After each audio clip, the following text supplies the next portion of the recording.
guys, these next two videos are going to be very hard to watch, so if you're not good with SA, if you're not good with religious trauma, family trauma, I'm talking Duggar type shit, this is not the video for you, but I'm gonna try to get through them. Alright.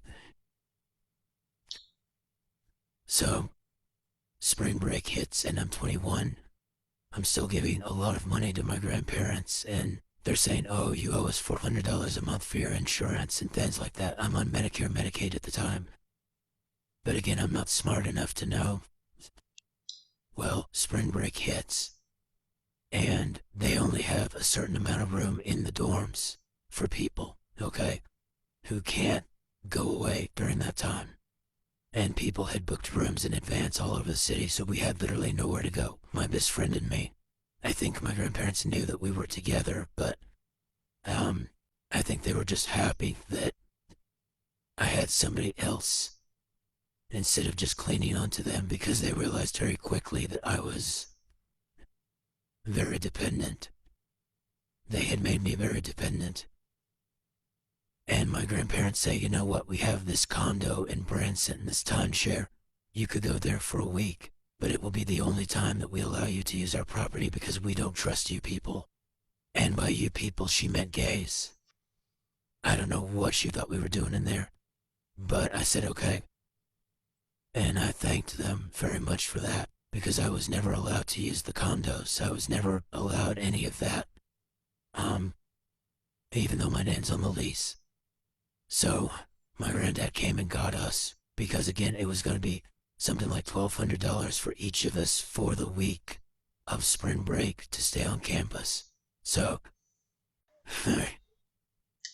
he took us to the condo. I call it the condo. He took us to the timeshare. They also had a condo in Branson.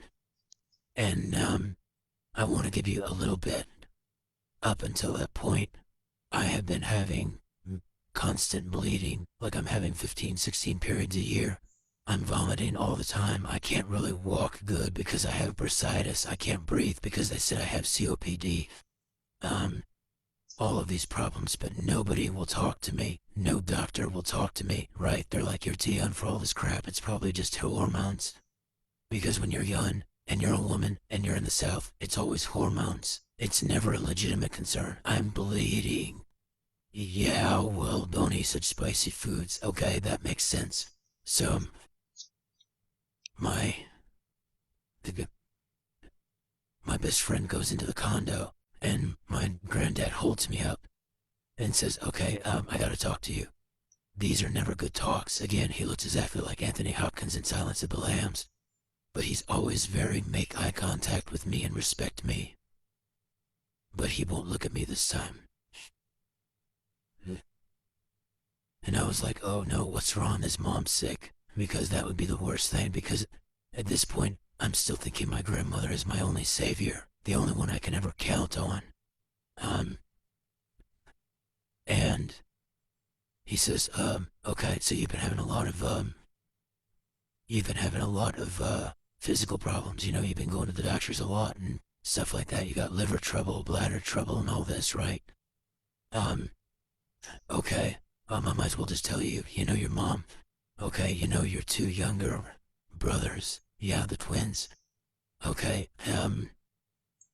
one night they got curious and started experimenting. And that's where you come from.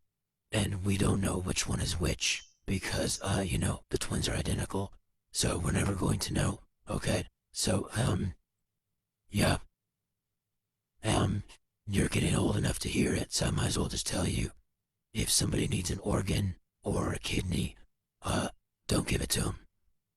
I'm sorry, but that's the way things are. Alright? It's just the way things are. Now don't mess up this condo, you know, we've had this for years. And, don't make a fool of us out here, alright? Your sister will come pick you up at the end of the week. And he drove away.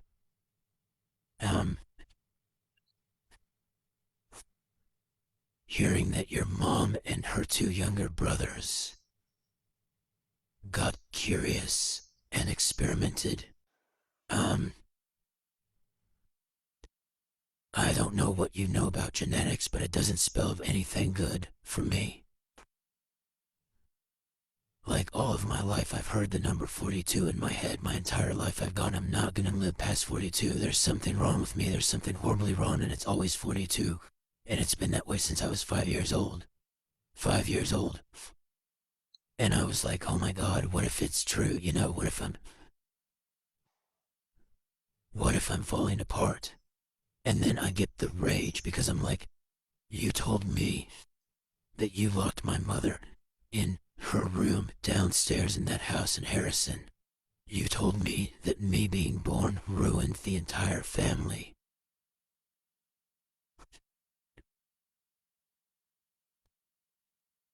And then you dropped this on me.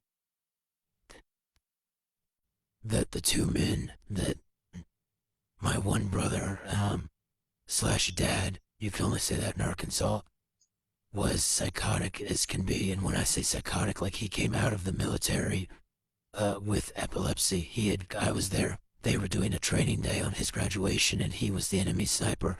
And we were close enough, I saw the enemy rubber bullet hit his helmet, and it ricocheted off his head, and he goes into a kick fit motion. And I remember I was like 5 years old, I said, go get Bubba, something's wrong. And they all said, no, he's fine, it's part of the demonstration. No, it had caused bleeding in his brain, and he was never the same after he came back from the service. And when you said, what do you mean? He was never the same. I mean skinning puppies for the fuck of it. I mean beating the shit out of every wife he ever had. I mean killing and torturing animals. I'm talking, he continued the cycle, if you know what I mean. Like, he was hunting after high school students and stuff like that. But, and he's gone now. He's gone now. Epilepsy took him out, and I think, oh, thank God. Because he was the epitome of evil, if there was an epitome of evil. For what he did to children and what he did to animals. And then you have his brother on the other side, who's my only possible dad left, who loved me and took care of me.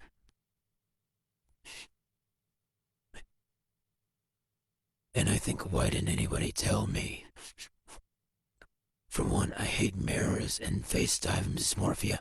I look exactly like my dad, my possible dad. So seeing myself in videos or in a mirror is very hard. So I remember I just sat there, I don't know how long I sat there in that parking lot, stunned. Because I knew, thank God I didn't have kids, thank God I got the hysterectomy. And I knew I would never see my biological mother again. And how do you live with something like that? Because I want to tell you, I was told when my mother got pregnant with me, there was one other guy in her life, and his name was Mike. The next video is about Michael, and you better strap into your seats because it's going to get real and real hard and real fast. And I was told when she got pregnant with me, I ruined the family. That they locked my mother in her room downstairs throughout the entire pregnancy. I was told she did go to an unwed mother's home for a couple of weeks, but that didn't work. So they brought her home. I was told that when my mother had me, the family splintered. Like my older sister moved away. One went into the Navy, that the boys ran off and at 15 and 14 and lived in a makeshift trailer in Harrison. I was told that me being born destroyed the family. All that weight was put on me. And I was told how evil I was. This next video is going to clear that up.